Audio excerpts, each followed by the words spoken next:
a bit of a shout out, because I mean this would not be possible without them.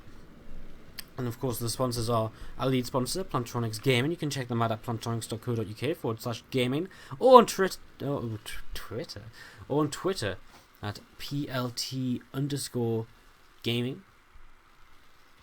Or is it just at PLT Gaming? It's something along those lines. I'm sure you'll find it if you type in at PLT.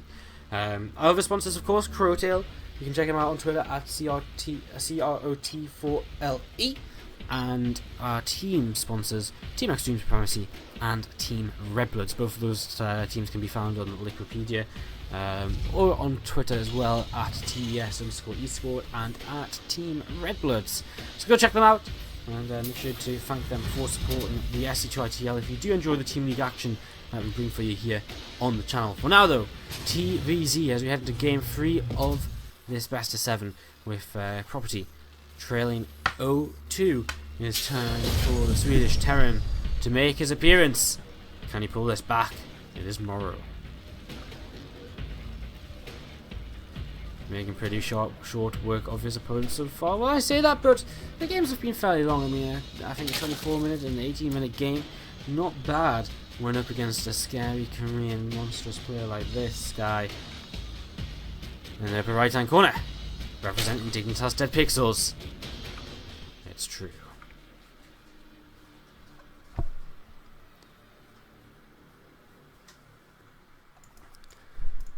Alright, so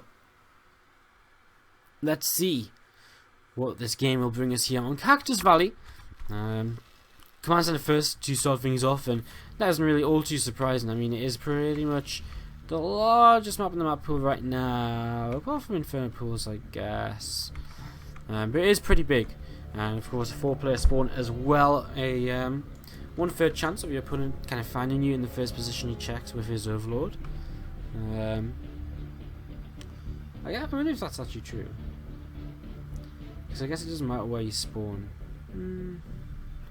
Yeah, I guess it might not be a third. There's probably some probability rule or something which tells you how to actually do it, but not really important here, as what is important is that MorroW is just following this command center first up with a Grax and a Gas, and this means it's just going to be a very standard Reaper follow, not Reaper, but Hellion follow up from this, as we would be pretty much expecting from any Terran player.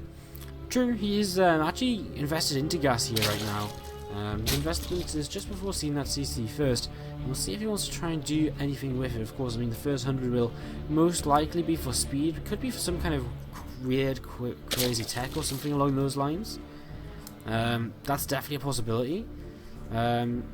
He's just going to pull out 100, and I guess it could be super fast lair, but speed definitely would just make the most sense. But we'll keep our eyes open and see what he will do with this. He's just moved down to 1 worker in that Gas, but still mining.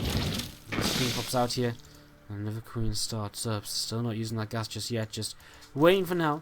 Realising there's apparently no rush to get into this as another inject hits. It's natural archery. Bunker coming up at the front here for MorroW, so he's just playing nice and safe, getting ready to wall off already, and having his Marines and a bunker to help keep them safe. There's a barracks and a factory on the way up in the main. Reactor on that barracks, of course, to start reactoring out those Hellions again.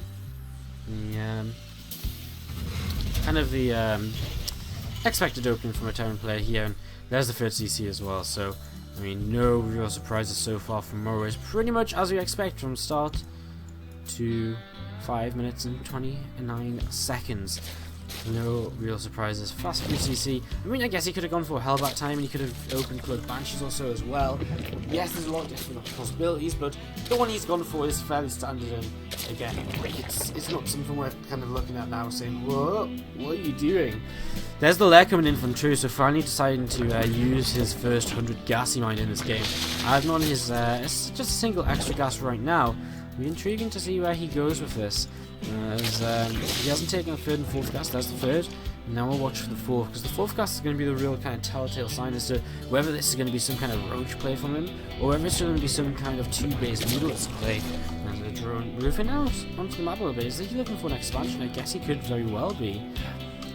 And he does actually start to speed behind all of this as well, once again. So, again, we'll keep an eye on this and see where this leads for True.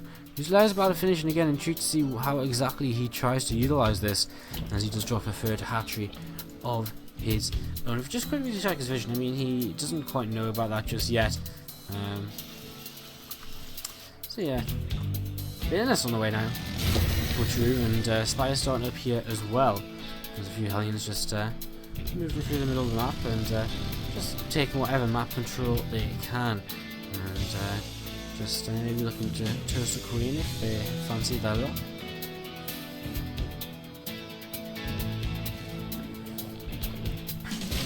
But more important than anything, the Italians are just keeping the creep from advancing forwards too quickly. Which is definitely going to be important when more and more Hellions are joining the battle, and they're going to be kind of whizzing across the map in the form of Hellions, and then all of a sudden they're going to transform into Hellbats, and boom, they have to hit and get that done before the counterattack comes in, which is being launched right now by Trio across the top side of the map. And oh no, he's going to get straight into the natural expansion here. Big mistake by MorroW to leave that wall up. Two Hellions get caught here.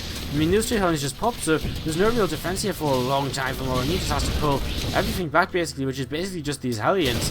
But he is taking a lot of damage right now, as Wings in the main base will just about get killed off here, but not before taking down a few more victims. And well, the front door is cleared as well here, and MorroW, he hangs on for now as we see a couple of Banelings coming in, but wow, does MorroW have any anti-air? I don't know if he does. I mean, we've got 7 realists on the way, 2 more factories are on the way up. Do we have an army yet? We do have an army, so 4s can start. I wonder if it's just a little bit too late though. He doesn't have an engineering base, so he doesn't actually have any, he doesn't actually have the ability to make turrets right now. And what does he have that really shoots it? If you check his unit tab, I mean, I'm pretty sure it's just going to consist of Hellions and a couple of Banshees, and there it is, 2 Hellions, 7 Hellbats now. And as the mutas pop, they can deal with these Hellbats very easily, save the third base, and then move in counterattack. He does buy MorroW